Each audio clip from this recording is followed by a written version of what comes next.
we need, yeah. Man, I got it, wow. Hey everybody, welcome to another edition of Box Seats. This is the show we talk about sports with comedians. As we wait for the comedians to join us, let me bring in filmmaker Jason Hayes. Jay, how you doing, sir? What up, Frank? Good to see you, bro. Good to see you. Also, let me bring in Amir Sealy. He's joined us for 3 days in a row. We special. Amir, how you doing, bro? He got his thing on. You got your thing on mute, Amir. There you go. It's coming. He's coming. He's coming. I'm sure he's coming. Oh, He's coming. there it is. Yeah, he's coming. There we go. There you go. Good afternoon. Salute. What's going on, gentlemen? Yeah, good to see you, bro. How you doing, sir? What up, Amir?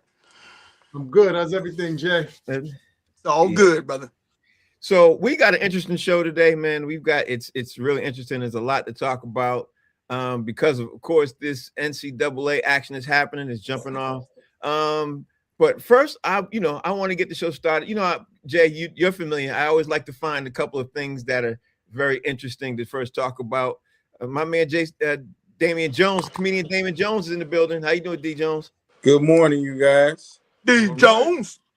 What's up, so what we're going to do is we're going to talk about something interesting first. Let me just throw this in here first. And of course, let me put up D. Jones. D. Jones is the comic of here, man. You're going to have D. Jones is going to be the one to talk about. Let me see. Here we go. Let me get this here. D. Jones is here.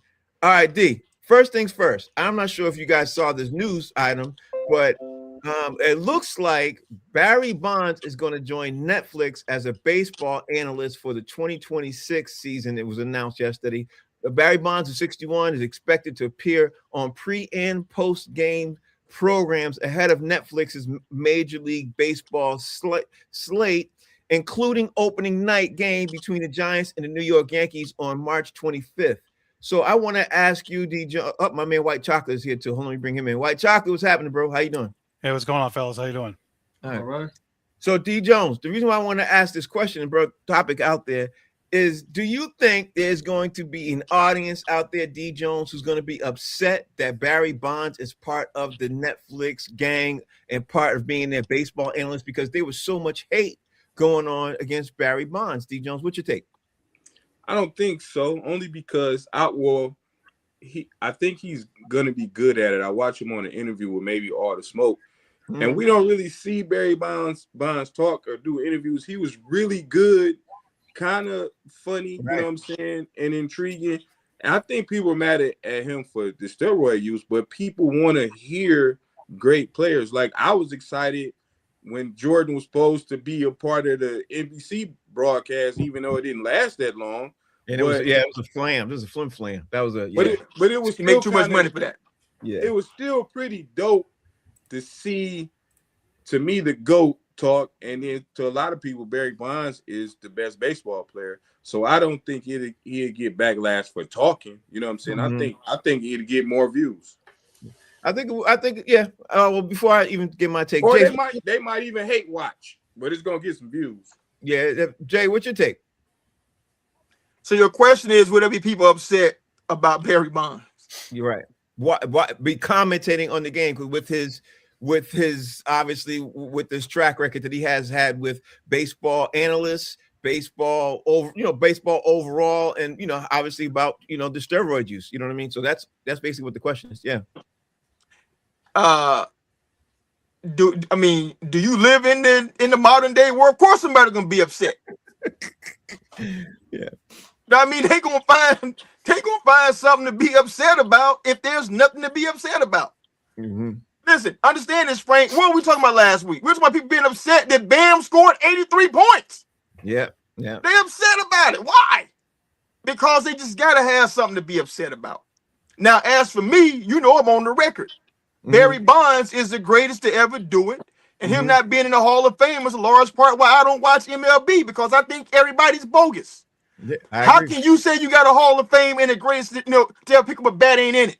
Mm-hmm. I'm sorry, bro. So, yeah, they're going to be upset, but I can speak on behalf of Barry. They can eat a glizzy, okay? With mustard on it. You gotta love Jay's response. You gotta love Jay. You can eat this fat glizzy. Silly, what's your take on this, bro? I like you said, there's always going to be a segment of the population that's not happy about it. But Barry Bonds is baseball. We could love him or hate him or whatever the case may be. There is nobody who's done it greater, done it better. Even as far as the steroids thing goes, I always tell people I don't even understand why we're still upset about that. That period saved baseball because it was on its way out. So I don't know why we upset. Mark Aguirre, Sammy Sosa, all of them. If they didn't go through that period and we didn't have that period, we would not be watching baseball as we currently are. So let's get over it. Let's move on. They did what they needed to do at that moment and in that time. And now it's time for us to move on. Like you said, the man's 60 years old. What y'all gonna do? Forgive him when he's 1,000 or when he's no longer here? That's stupid. Yeah. Just let it go. Now let me ask the baseball person who watches baseball more than all of us on this panel. White Chocolate, what's your take on this Barry Bonds situation? And do you think it's a good thing for baseball? What's your take?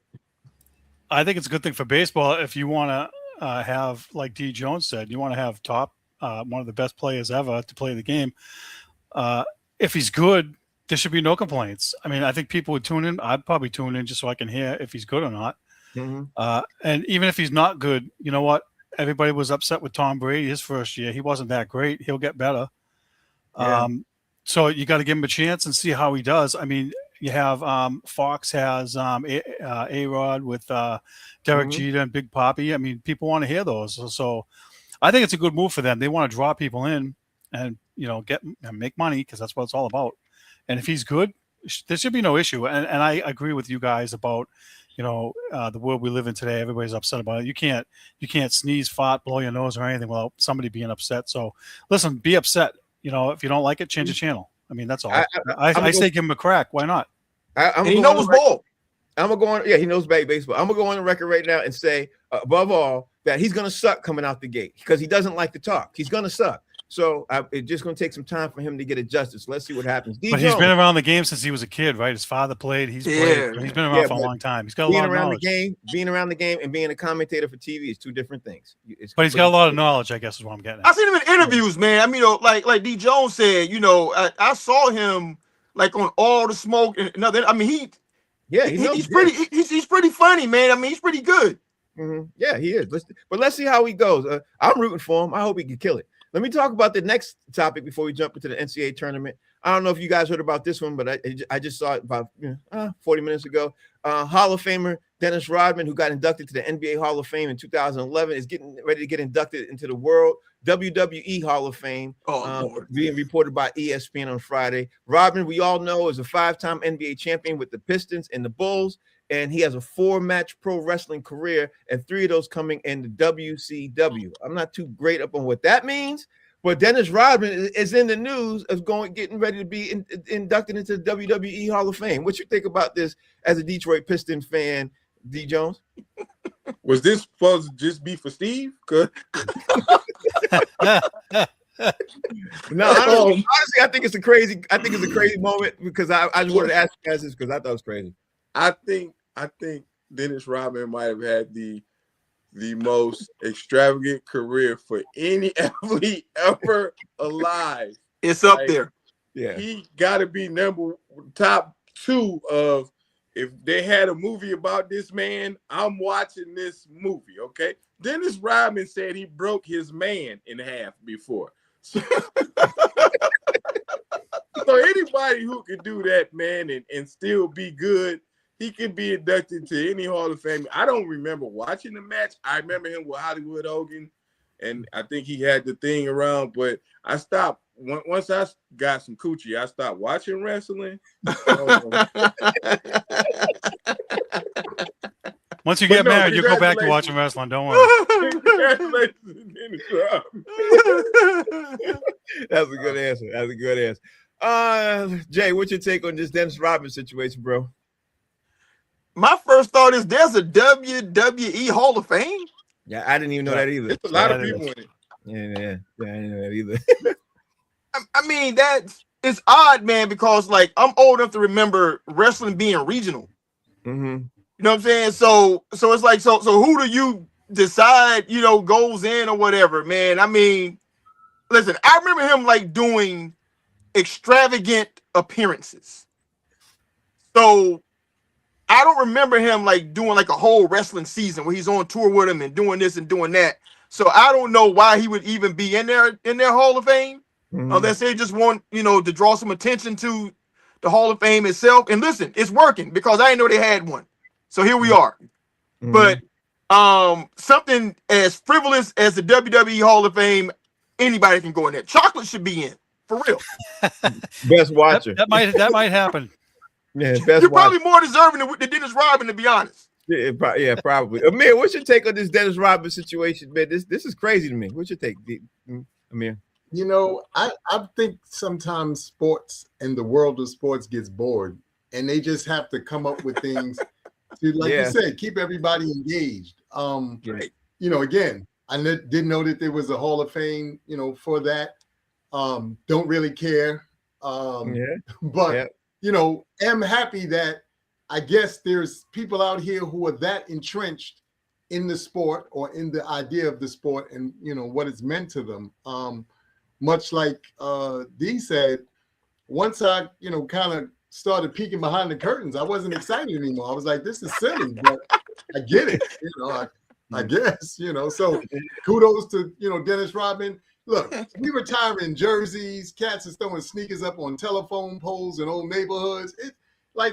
Everybody is getting some form or shape of being able to celebrate themselves in some way. So again, I guess we just say kudos to them and we keep it moving because like you said, what WrestleMania or any of those things do we remember Dennis Rodman headlining, being the main attraction? We're about to find out, man, because White Chocolate, I'm sure you're gonna feel this. So you got the. Does it come with a check? Is my question. A big check for him. A big check. Well, White Chocolate, tell me what your thoughts are on this. All right, so everybody knows that WrestleMania is like the big Super Bowl of wrestling, and the WWE Hall of Fame. Vince McMahon bought a lot of the territories, right? And he bought WCW and he bought a couple others. And so you have Hulk Hogan, Andre the Giant, Stone Cold, all the guys in the Hall of Fame. The side shows like Dennis Rodman and Pete Rose. Pete Rose took a tombstone pile driver from Kane in one of the WrestleManias. It's just to draw attention. The weekend they have like 3 or 4 days of like fans get to go greet people and whatnot. That Hall of Fame ceremony is like a 3 or 4 hour event. And I didn't realize because I wasn't really watching WCW then. I was watching more of WWF. And when they had the Monday Night Wars and they were battling each other. So that's when Dennis Rodman was on WCW with Hulk Hogan. And I had to look it up. Apparently he skipped an NBA Finals practice to go wrestle Karl Malone in one of those big events, which is hilarious, right? So listen, it's all just for ratings. Give him a little shine, put him in the Hall of Fame, draw some attention, and that's all. That's pretty much all it is. That weekend is going to be a huge weekend. I don't watch as much wrestling as I would like because now they put it on Netflix, so it makes it a little more difficult to watch. But overall, I'm not surprised or shocked at who gets in anymore. I think they're letting too many people in too early. Every year they let it feels like they let 10 people in, and some of them it feels like they're either still wrestling or they just retired. Then they come back. It's like, wait, you just left 2 years ago. Now you know what I mean? So yeah, I think they need to do something to tamp it back a little bit and not have as many people go in. But that right. I'm not shocked. A quick question? Yeah, Steve's talking too long about this wrestling thing, bro. Well, actually, I have one more thing real quick. Monday night, I am going to the Boston Garden, the TD Garden Monday night to watch WWE Raw. My nephew called me and said, "Hey, I got tickets. Do you want to go?" So I'm going. I wish you had said that a minute ago. All right. That's my ticket into the Hall of Fame. Go They ahead, sniffed out the Steve using that password on Netflix. Quick question to everybody: yes or no? Quick answer. Don't think about it. Is Dennis Rodman top 10 power forward or top 10 defender all time? Yes. To both. Yes to both. Yes. Top 10 power forward, no. To both. Top 10 defender, yes. Yes, that's my answer too. No, power forward. Yes, defender. Yes. All right. Yes to both. All right. So let me ask you this, D Jones. I don't know if you've been paying up on it, and since White Talker said he doesn't, be on this. Steve, I'm gonna remove you from this panel for this next NCAA tournament talk. We're gonna do that, but we're gonna talk about the NCAA tournament. Steve said he didn't want to talk about NCAA because he doesn't know it. So I'm not trying to pressure him. If they start wrestling, we'll bring him back. Yeah, we talk about wrestling. We'll definitely bring him back because he'll want to talk about that all day. D Jones. Yeah. I'm not sure if you saw the NCAA games this last couple of days, but to me, so far, and I'm not watching TV obviously now because we're on. To me, so far, the most exciting game has got to be VCU coming back to stun North Carolina with the largest first round comeback in NCAA tournament history. That's got to be the game so far. What's your take on this, D Jones? How are you looking at this? Yeah, I mean, it's exciting. We're talking about the NCAA tournament. What you think about this game, especially giving up a lead like that? And Coach Davis is upset. Did you see all that? Oh man, he almost blew a gas. That's a blue blood. Like, you don't expect North Carolina to get bounced in the first round like that. So it was very, very shocking. Are we only talking about that game right now? No, just right now. Yeah, we're gonna talk about the other games in a second. So that was super shocking. I don't know what the recruiting is for North Carolina no more. I remember they used to get some of the best cats to come out of high school, man. But with the NIL, it's kind of spread around everywhere. So we'll see, man. But yeah, that was shocking. I was shocked to see. That was one of the most shocking joints I've seen the first round. Okay. Jay, do you think that was the most embarrassing loss in North Carolina history? For sure. Like, understand, I grew up a North Carolina fan. Like, I love that was my team growing up. So, and I still do root for them, to a large extent. The only time I don't is when they play Florida State. Right. So you are a Jordan fan. Yeah, I told you I love Jordan. Okay. In college, man. But listen, number one, they should have made Hubert Davis find his own goddamn way home. Bro, he should have been fired in the arena. I'm serious. Because what happened is inexcusable. What happened should never happen in North Carolina. I agree. But then two, I'm not shocked because I'm looking at the lineup. All I see is a bunch of light-skinned dudes, man. It's all light-skinned dudes and like two goofy white dudes. I'm like, you can't win championships with that, bro. You crack me up talking like you dark skinned. Man, you can't win with that, Frank. You know what I mean? You need about 4 mirrors out there, man. Yeah, you do. You need one at every position. You need a mirror at the guard position. You need a mirror at the forward position. You need a mirror at the center. And they ain't got that. Like, I felt bad. I can't say bad. It felt iffy to me at halftime because they were up and they were kind of flexing a little bit, man. In VCU, they was all dark-skinned dudes and they didn't look bothered. I was like, I think they're going to come back in the second half and make it a game, but I didn't think that they would do enough to win. You know what I'm saying? Like, I feel like North Carolina, was going to choke it away because Hubert sucks as a coach. The verdict is in on Hubert, bro. He ain't it for them. He shouldn't be in that job. It's time to get somebody else up in there. I agree. Amir, Coach Hubert Davis shrinks the roster to rotation to 6 people entire second half, which was one of the worst things. I mean, he's obviously regretting it now, but he shrinks the rotation to 6 people in the second half, which allowed because obviously, exhaustion sets in. Yeah, you know what I mean? I think it's one of the dumbest coaches. Anyway, Amir, tell me what you think about this North Carolina VCU game. Well, first off, it is an unfortunate circumstance, but you just hit the nail on the head. The coaching decision was terrible. And then secondly, look, we said this yesterday and the day before, the NCAA tournament is the only tournament where you are going to start finding cats that you never heard of and or saw before in your entire life. Yep. Besides the legacies, because there's going to be those spread throughout the tournament, there's going to be somebody named John Jones. You don't know this boy from a hole in the wall or a can of paint. But he's going to go off on this tournament and at the right time, and that's going to put him on the map. The problem for the schools that have the names, the Kentuckys, the North Carolinas, the Dukes, and so forth and so on, is just that. We've got a name. So we don't have to go out there and play like we're supposed to be here, one, and two, protect the legacy. So all the upsets that we're seeing is based off of that. We were supposed to win just because we're North Carolina. We didn't have to put any work. We didn't have to play hard. And we most certainly didn't have to take this team seriously because we're North Carolina. Yeah, I agree. I love the NCAA tournament for that alone. Because to see these 18-year-olds and in some cases a little bit older go from all this flexing to that does it all for me. So I applaud TCU for, showing that if you don't bring your A game, it can end quickly. Yeah. So that brings me to you.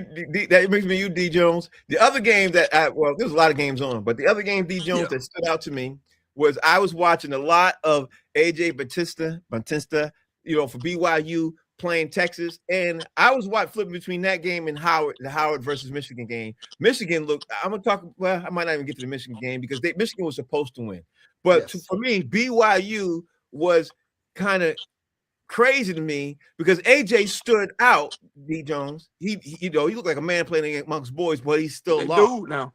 Yeah, he's the man, especially the way he's playing and his height and length and everything else. Do you think this is going to hurt his losing? Do you think BYU losing first round in the tournament, that's going to hurt his stock at all? Let me think. He's going to go top 2? So not at all.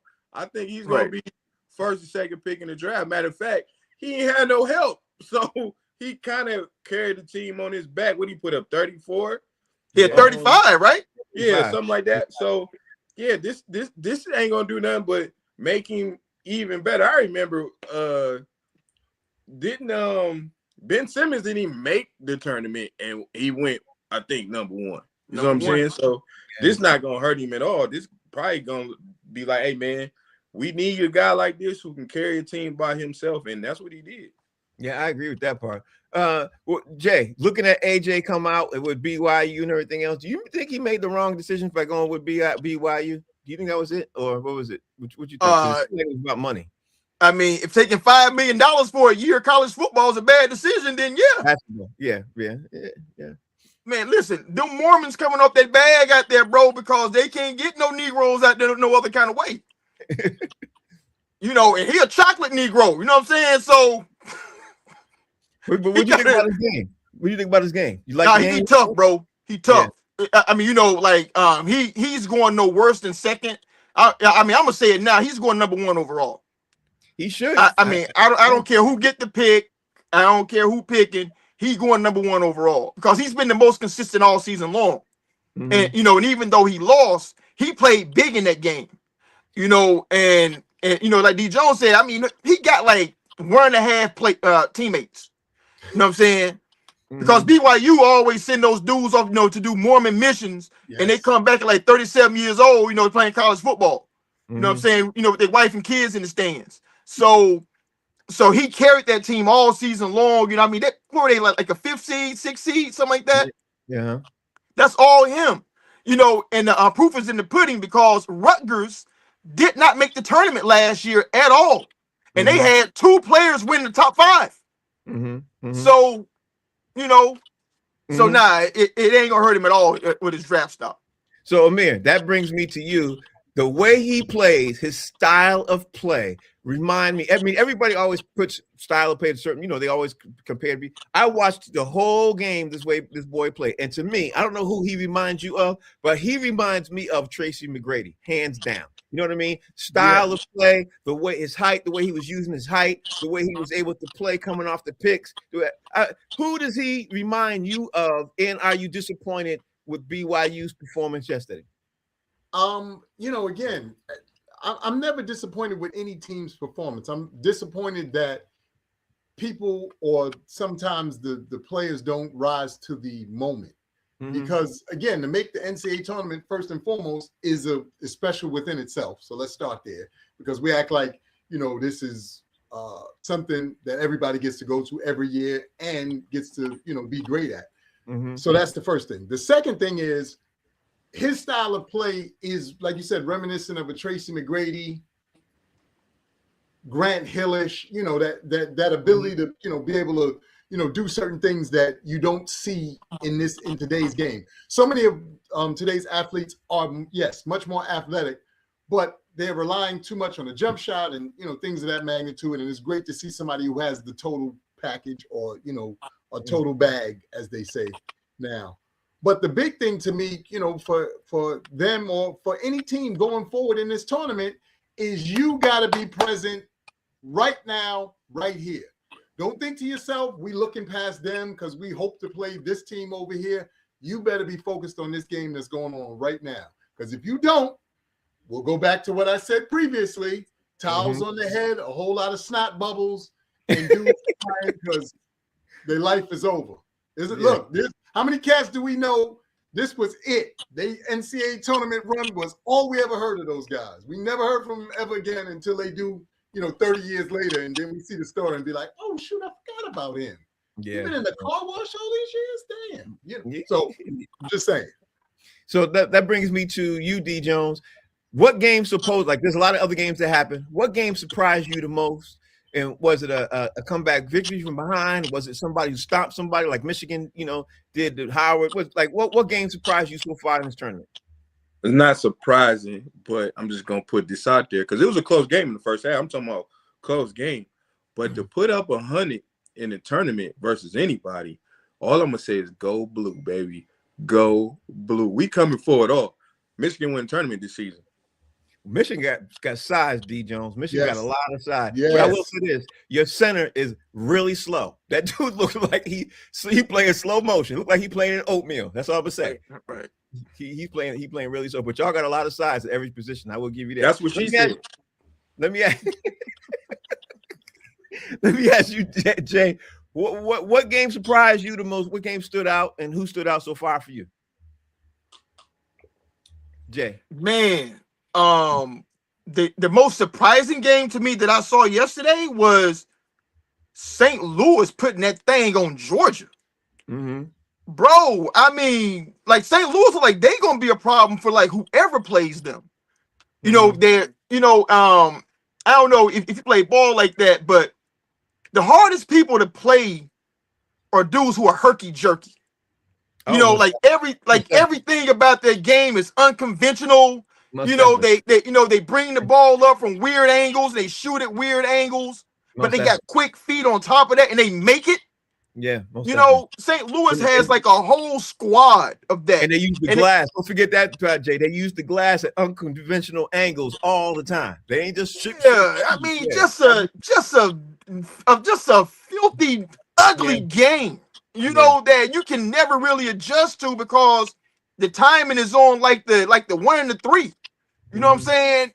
And so they beat. Listen, I think they beat Georgia by 30 points.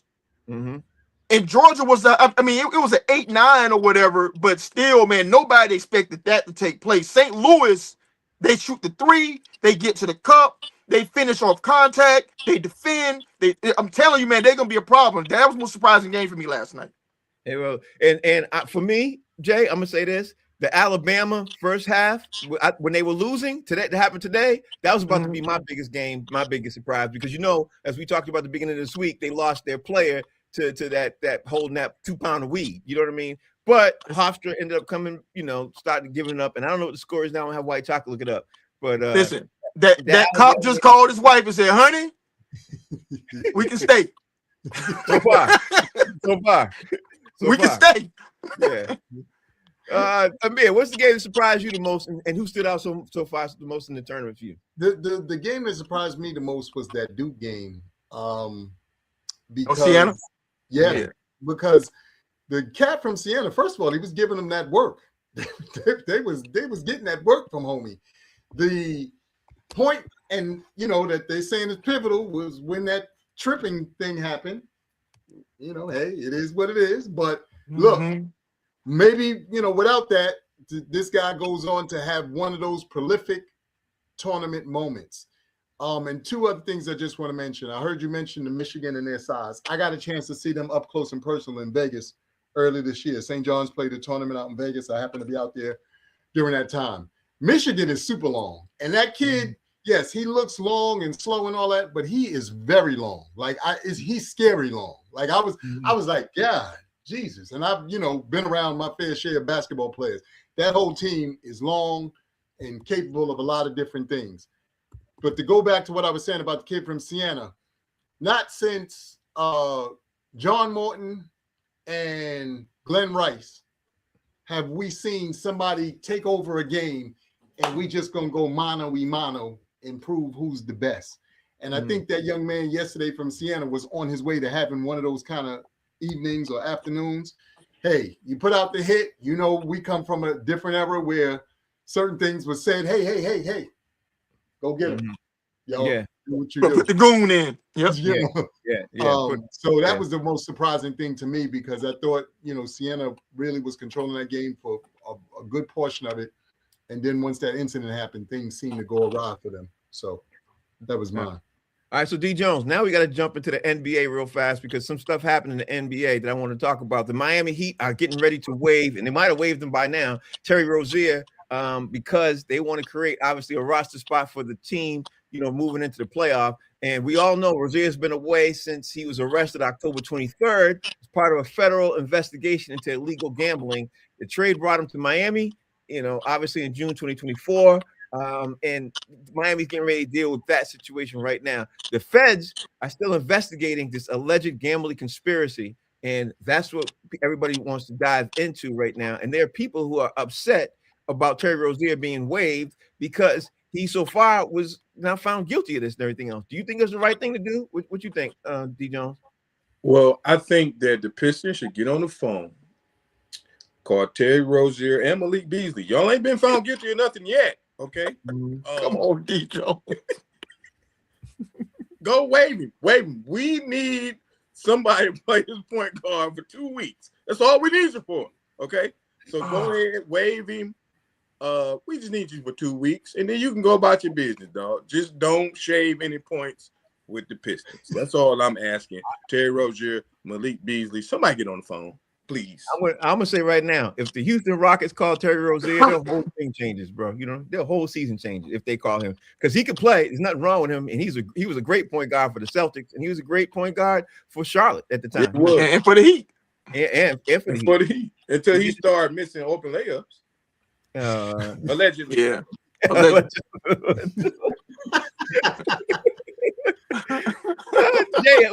Jay, what's your take on Terry Rozier being waived by Miami? Should he counter sue? Should he do something? Should he actively, fight this? What's your take, Jay? I mean, they've been without him for so long at this point. I guess they figure he's not going to be a part of the mix moving forward. So it's almost like doing him a favor. You know what I'm saying? Like just let him go because you're not going to do anything with him. Give him a chance to possibly sign with somebody else. And see what happens from there. Because, listen, like you guys said, he's not been convicted of anything, but allegations are bad when it comes to gambling. I mean, it just is. But I would recommend to Terry Rozier, he should watch the new Tracy Morgan show on NBC and Peacock called the Fall and the Rise of I forget his name right now. Correct, because he got banned for betting on himself. He said I bet on myself to motivate me to play better. If I'm Terry Rozier, I would say, man, I bet on myself to win, man, because it made me play better. You know what I'm saying? And that actually raises an interesting question. Like, if you bet on yourself to win, then why is that a problem for the league? You know what I'm saying? I'm just saying. Great point. Amir, where you at with this, bro? Should Terry Rozier fight this? Or should because Terry Rozier, if he comes back right now, like I said, I threw this out there with Houston. But if he says, "Hey, I want to come back and play," and Houston picks him up, that would be a good thing for Houston. You know what I mean? No question. But again, we have to think about the larger picture. The larger picture is the NBA is the basketball mafia. It is. Look, there's not a lot of wiggle room there. I keep telling y'all, you're talking about billionaires who are making sure millionaires stay in line. It is what it is. Those guys can't afford to have the brand tainted in any way, shape, or form. I don't care who you are. We keep forgetting some of the other names that were thrown out, like you said, along with this, allegations and all that stuff. And unfortunately, when you have those kinds of things happen, it doesn't make a difference what sport it is or what you're doing in life. That kind of doesn't go away because the world now has the perception or the ideology that supposedly that's how you operate. They would love to, I'm sure, give that young man another chance. He is 32. I looked it up while y'all were talking. So he is 32. So it's not like he's a spring chicken. But the point is, the NBA still has to protect that brand. And right now, he's fish grease hot. They can't afford to have him come in there and do anything that's going to keep that spotlight on him like so. So that's going to be an interesting thing to watch. Well, Amir, that boy can still play. White chocolate. So in other words, Amir is saying it's a wrap, dog. It's time for him to get that Home Depot apron. Yeah, it definitely is. White chocolate, where are you at with this? What's your take? I agree with everything Jay and Amir said. Basically, and we talked about this before on other athletes that have the same issue where teams don't want to have negative publicity and they don't want to get asked after every single game, what's going on with Terry Rozier and the gambler? What's going on with that? That's going to be a thing. And they don't want to have that. They want to focus on the games. And listen, if I was him, I would probably be happier. Just look, he's going to get his whole salary. I just looked it up. He's getting paid all $26 million, and they'll let him go before the April 9th deadline so that the Heat can keep or add whatever they want for the playoffs and not disrupt that, because you don't want distractions or disruptions. If I was him, I'm getting paid. Let me move on to the next thing, and maybe he can come back next year. Yeah, he better big three. Yeah, you better. I looked him up too, Frank. And I see that he's from Youngstown, Ohio. $26 million goes a long way in the pill belt. Yep, it sure does. D. Jones, I want to move on since we talk about Miami Heat. Let's talk about the Miami Heat last night, because when the Lakers starred, Luka Doncic went to the free throw line last night, 14 seconds left in the game. People were chanting MVP, MVP, MVP because Luka's, reached 60 points last night in Miami. And the crowd was chanting in Miami. The crowd was chanting for him for MVP. So I want to ask you, because I even heard this question today on some of the sports shows I had playing in the background.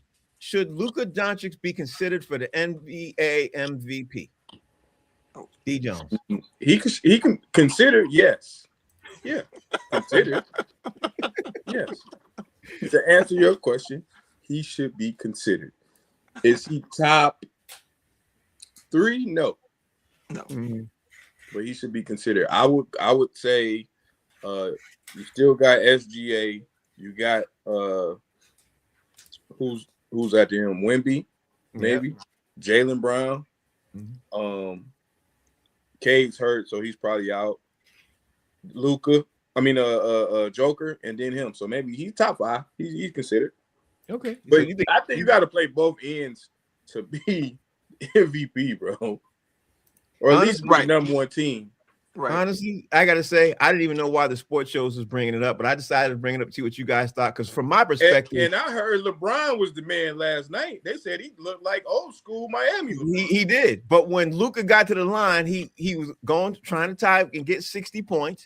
First time a Laker player got that high up since Kobe's 81. So the fans was up there chanting his name in Miami, which blew me away. So that's why I want to ask you all. Maybe you all agree with them, because I didn't agree with this at all. So and sidetrack real quick. This is why the GOAT's the GOAT. You know whose numbers retired in Miami? I'll leave it at that, Jay. Okay, all right. Jay. Lonzo Mourning? His number is retired in Miami. It is retired in Miami. So is Michael Jeffrey Jordan. Oh, okay. So I don't know why we do that. Jay, let me ask you this, man. And I look at it as crazy. Look, what's your perspective on Luka Doncic being considered for the NBA MVP? What's your perspective? Hey, man, Luka is hot buttered buns on the defensive end. So no, never. scoring should not be the only thing required to win the MVP. You got to do more than that, in my opinion. But for them chanting like MVP in Miami, I mean, what was it? Slovenia night in the arena or something?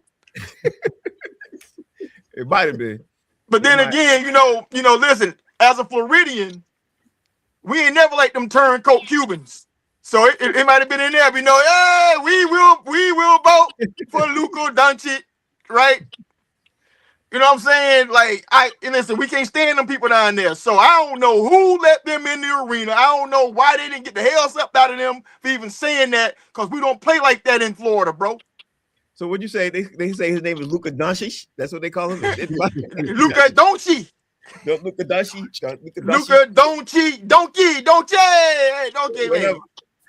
Man, Yeah. From your perspective, I mean, we all watch basketball. From your perspective, is Luka considered? Because they were having a conversation today on the sports shows that he should be considered. I was like, what? Well, here's the problem. I get what everybody's saying about playing both sides and the defensive end and so forth and so on. Look, we love to live nostalgically, meaning this is how we played the game, or this is how we did stuff. It's a new day and age, y'all. And whether you love it or hate it, and let's stop acting like we got that many great defenders in the league as it stands now. Go look up the way the game is played now. We got an 8-step step back to take jump shots. We got cats who walk 16 steps forward before they dribble again and lay it up. So let's throw that out the window. Is he one of the premier cats to watch in the league as it stands right now? No question. Because even as slow as he is, even as much as he looks like he's not interested in the game, we look up and there is a 30-point game on the board. Now, all of you have played some sport in some fashion or form, but how many of us have been as consistent as this guy has been this year, showing up night in and night out? Doesn't make a difference where he's playing. Doesn't make a difference who they're playing. He seems to put 30 up on the board like the rest of us breathe and or eat and sleep. Now, I was cold in the streets. Do I think that he's the greatest, like you said, in the game right now? No, because just like D said, I think Shai Gilgeous is better, is more prevalent to his team and all these different things. But he definitely is box draw, and he's showing up every night. We don't have a night where he's been taken off. Seems to me so far this year we haven't had. Hey, Doncic only had 9. It's not happening. This dude every night is giving you 25 or 30 points with ease. That's MVP play, whether we love it or hate it. That's the truth. White Chalk, but he gonna get his FGAs though. Yeah, White Chalk, what's your take? He gonna get them FGAs. My take is, I am kind of old school. I think the MVP across all the sports is misguided. It's supposed to be who's the most valuable to your team, I think, not just the league. And I just go back to Alex Rodriguez winning the MVP on the last place Texas Rangers. That's terrible. The MVP to me is Jaylen Brown, because without Tatum and they didn't have him, where would they be? He has really stepped up and been a leader and been the most valuable to his team. That's my take on it. And I agree with you. So, but we're not. Not just because it's the Celtics, but remove Doncic from the Lakers. Can they still be a 500 team? Probably. Remove SGA. Can they still be a 500 team? Probably. But if you remove Jaylen Brown, the Celtics are in the basement. Yeah. But see, here's my issue, with Luka though, right? This is why, to me, why Luka's not in the running.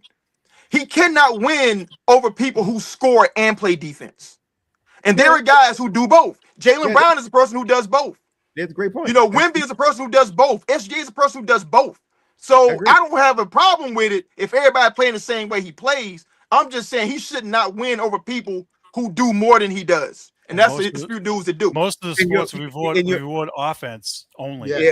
But you know, you guys are absolutely right. But to me, the MVP was created because who's the most valuable player to their team? If you take that player off the team, Wemby, Wemby's he's a good answer. Wemby is a good answer too. But Wemby and Jokic, both of those guys, if you take both of those guys off those teams, those guys are still winning. No, they're not. No, yes, they are. Because Denver's not.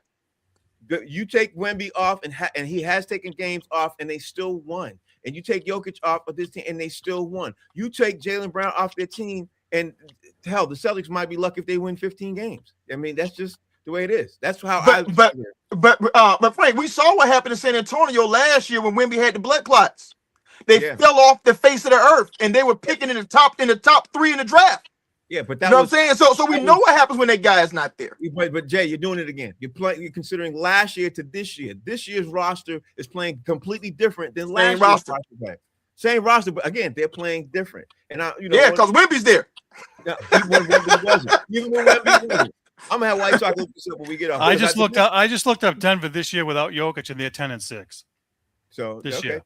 Yeah. So anyway, I want to get to this next topic because this next topic is to me was white hot, and I didn't see nobody talking about this on the sports show. So D Jones, this is something that I want to make sure we talk about it because the NFL is laying down groundwork right now quietly for replacement refs this season if the refs are unable to get an agreement for a new collective bargaining agreement right now with the NFL Referees Association. So to make a long story short, because this is a big, huge paragraph, I'm not even going to dive into it, but I will say this. We literally could have an NFL season that kicks off this year if they don't get an agreement with replacement refs. That's what we could be doing this upcoming season. What's your thoughts on replacement refs coming in, D. Jones? Didn't we have this about 10 years ago? Because I remember the Seattle and Bay debacle. Yeah, and they paid them boys quick. And that's what's gonna happen again after week 3. They were like, you know what? How much we owe y'all? Because it's gonna be bad again. Long as they don't mess with the Patriots winning, I'm okay. But I think it's gonna be a debacle, man. They better go ahead and pay the ref. They got enough money to pay us. Yeah. They do. Jay, where are you at with this? Because we all remember the debacle that happened. I think D. Jones is right. I think this was 10 years ago. And here's the crazy part. The refs that they're thinking about getting in, right? The refs are not even college refs. There's some of the refs who did, there's some of the refs who doing the what do you call the NFL league? The other football league? The UFL? Yeah, there's some of those refs. And the lockout was 2012 when the last time this happened. Yep. So that's what we're looking at right now. So we have some of those kind of refs. We looking at this with Jay. What's your thoughts? I mean, my first thought is, where can I find that application? I'm with you. They make big bucks, $250,000 a year. Go get that application. Let me get an app in there, Let's baby. go. Damn. Listen, I ain't gonna work for 2 weeks, but I'll take it.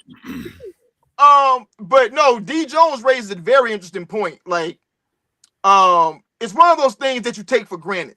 You know, like when they're really good at their job, you know, like motion, you know, like the tight end covered up, you know, the tackle type stuff. Like we don't know that, man. You know, but the NFL probably has like 1,000 different rules that you have to know. Mm-hmm. And they're gonna mess with a bunch of stuff, and you know the media.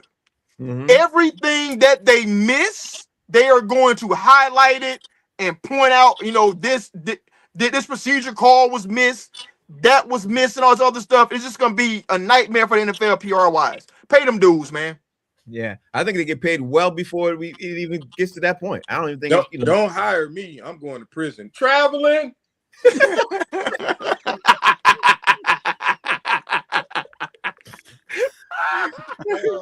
You get 12 minutes in the penalty box.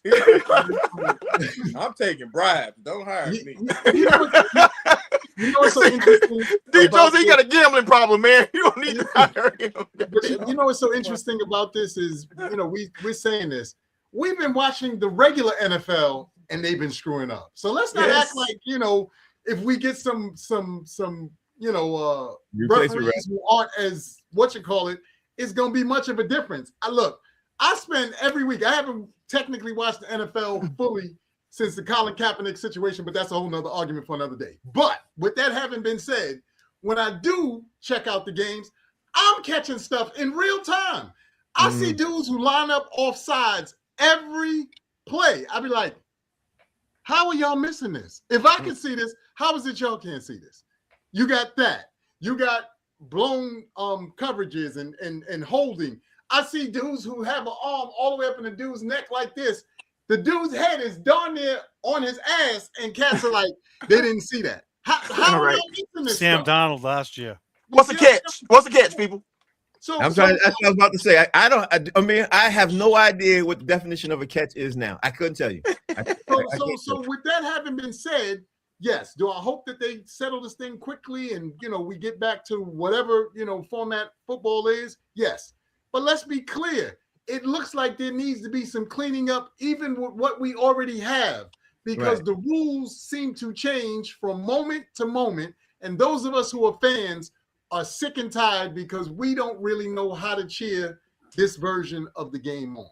That's my take. I agree. And What Steve, I'm hoping for, Frank, what I'm hoping for is that they pull somebody from the Appalachia League, because I want to see some, a referee with his eyes about a half inch apart from each other. Hilarious. Steve, I don't know what pass interference is, and if you was to ask me right now, I couldn't tell you it. By NFL standard rules now, and by the games we play right now, I don't know what a pass interference. I know what it's supposed to be, but I don't know what it is. But Steve, what's your take on the refs getting ready to strike right now? Where you at with this? Let them go on strike. Replace them with full-time refs. I think that's part of the problem. These guys have other jobs. They're not able to focus their full time and energy and training on the new rules and everything changing week to week and what's a catch and what's not. And a guy got his arm around his neck and they're missing calls.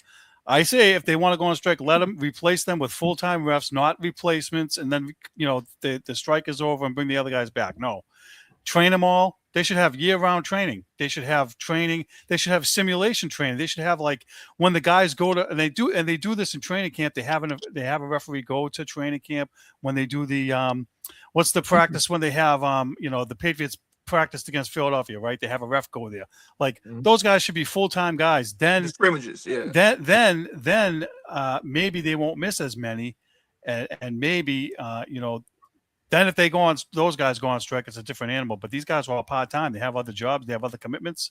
I just don't think it's right to have part-time refs anymore. I think if this happens this time, listen, I just looked. The average guy starting as a ref, is 100 to 150,000. The good guys get like 250 to 300,000 for only being there from August to January, like 6 months. Is this on Indeed? Because I'm finna. I need that application. I'm telling you right now.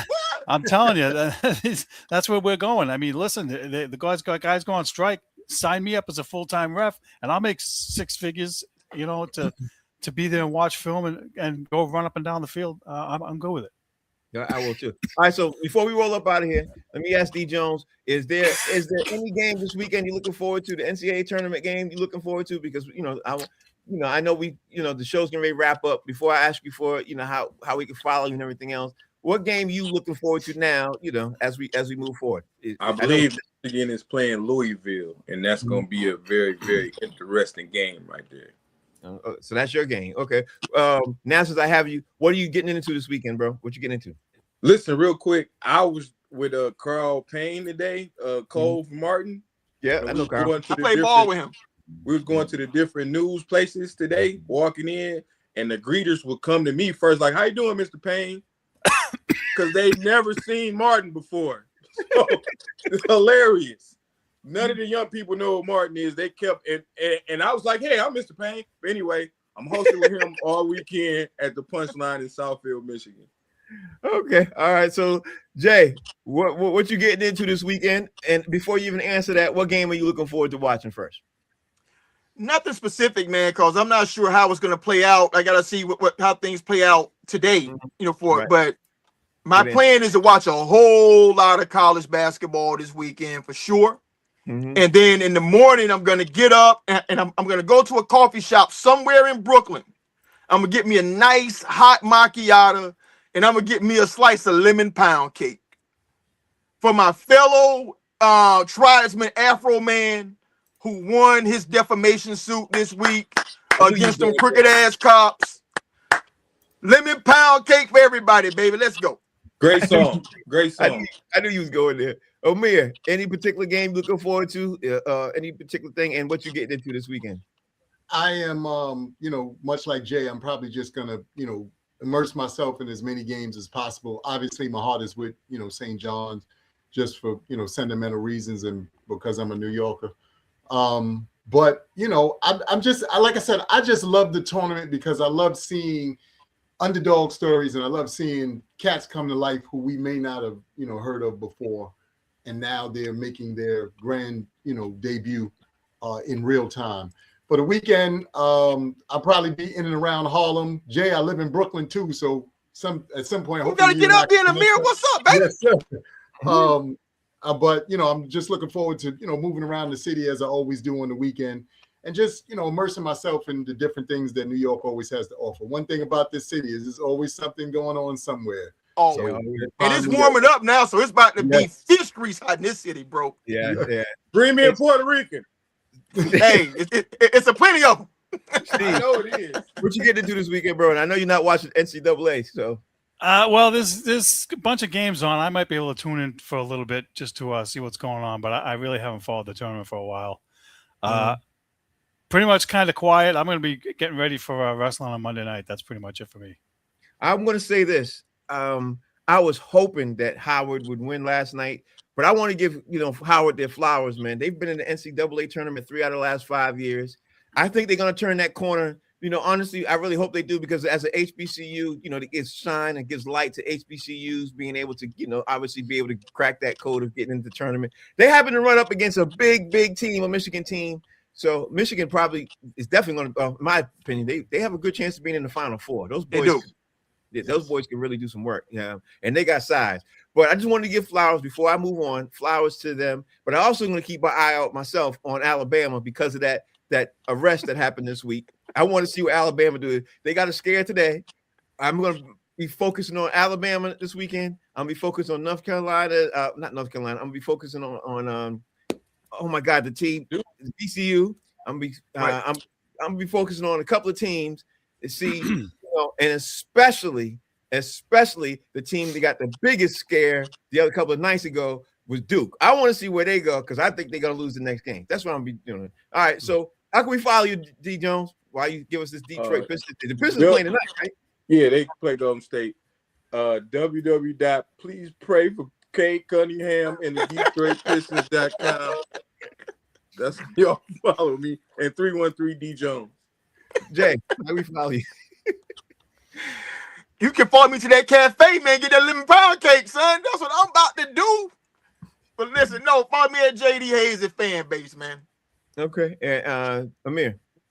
You got me at A-Rock Silly on Instagram, and you got me at Amir Silly on Facebook. And I just want to say this, a big rest in peace to Chuck Norris, because we heard that we lost him today. Yeah. Yeah, that's one of those guys. Octagon was one of my favorite movies, man. Loved that. Hold on. White Chocolate, tell everybody out there how they can follow you, bro. All right, well, Frank, everybody can follow me and Frank on Boston Straight Shooters on Facebook and YouTube. And part of the reason I haven't been able to watch a tournament is because the Bruins have been playing and the Celtics have been playing. So I got a show to do, so I got to watch those. Yeah, I understand. Okay, y'all, we getting ready to roll up. Hey, Amir. Wow. Yes. Is that Chuck Norris doll? The Chuck Norris. It's an action figure. Ain't no damn doll. It's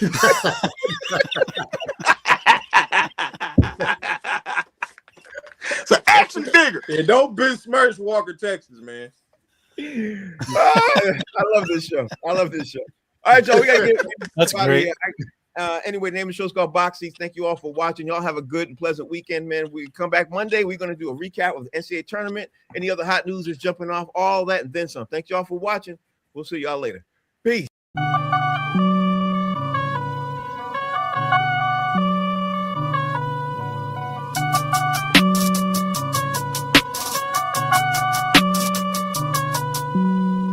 Hey, what's your name?